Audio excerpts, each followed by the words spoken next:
semi-finals of the women's 50 breaststroke, so it's going to continue to be quick.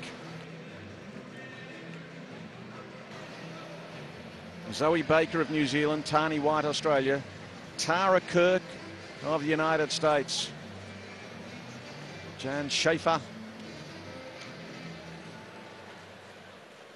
Great race coming up. It's the first of the semis. Zoe Baker, incidentally, representing New Zealand. Of course, a former British swimmer. She moved to New Zealand back in 1997 when she followed her coach out there. Kept representing Great Britain up until 2004. And she wasn't all that happy with the coaching hierarchy in Britain and decided to make the move and represent New Zealand. So she's a bronze medalist at 2 previous World Championships in 2001 and 2003, but then with GBR beside her name. We'll meet her in a moment. Ji Liping of China is an 18-year-old who has done well in the World Short Course Championships. This is Kapashina of Belarus. She was a finalist at the European Championships last year. Tani White of Australia, been around for a while now, 25-year-old. There's Zoe Baker. Zoe Baker, the Kiwi.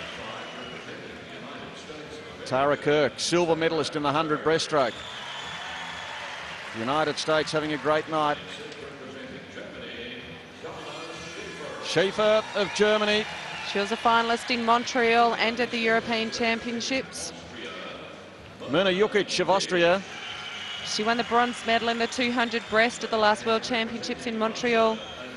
In lane number 8, Talina Bogomazova. She was a finalist in Barcelona in the 100 metres breaststroke. 50 breast. Kirk, the 24-year-old American.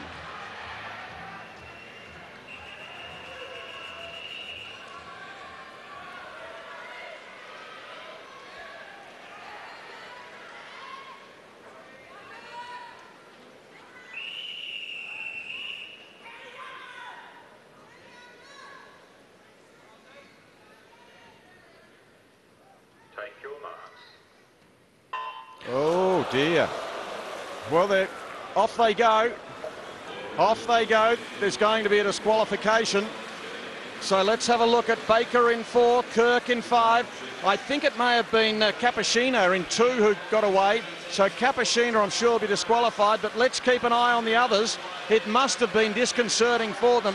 Baker it is in 4, Kirk in 5, White alongside Kapashina in 3. White is going home well, and Tani White's going to get there, I think. White it was from Schaefer and Kirk. White from Schaefer and Kirk, 31-1-4.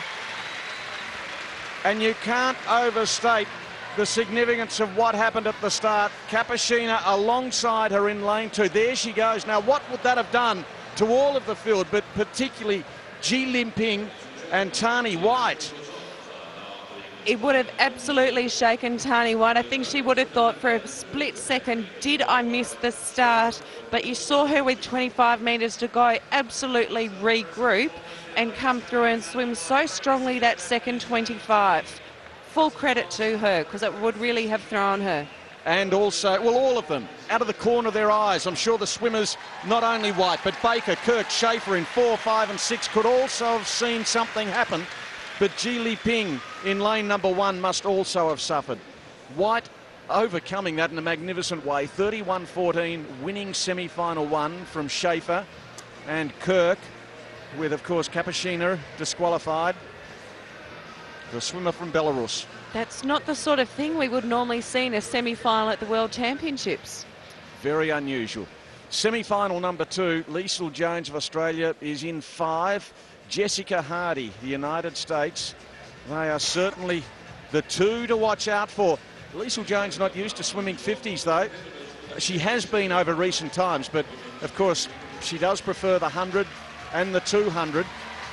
Interesting to see what she can do over the shorter distance. It may be too short for her. Looking for the treble.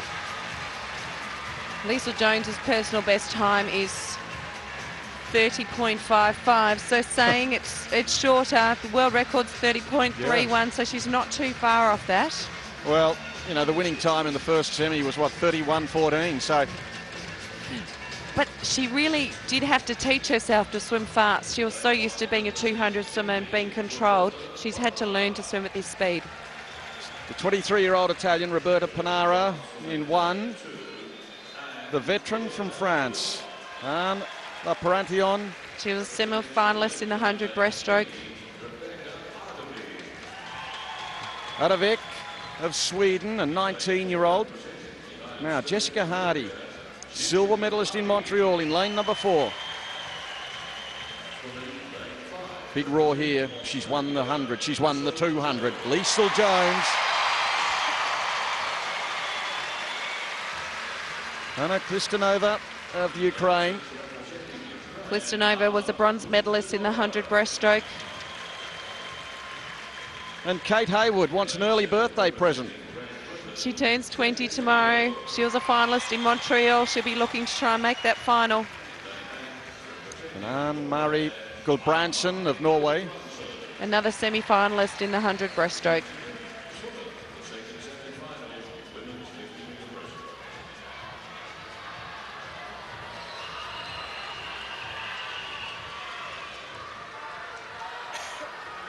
There's a big contrast in strokes between 4 and 5. Hardy's much more upright in the water, Jones very low.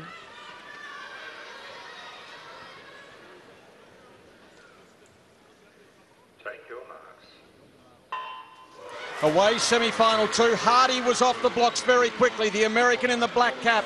Jones in the yellow cap. On either side, in 6, it's Klistanova and Edevik in lane number 3. Jones is going well. So too is Kirk. Jones perhaps marginally in front.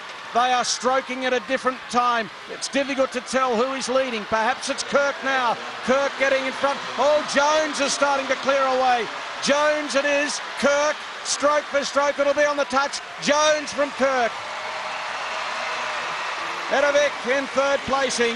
It's not too short, you know. She doesn't mind the 50.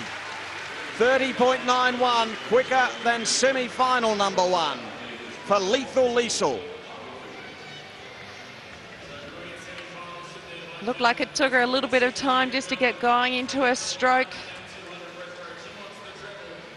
She looked like she was swimming slower because she's got that long, slow, very strong stroke, and then she had Hardy beside her whose stroke raced that much faster. But they were going stroke for stroke down that 50, but Jones was much too strong.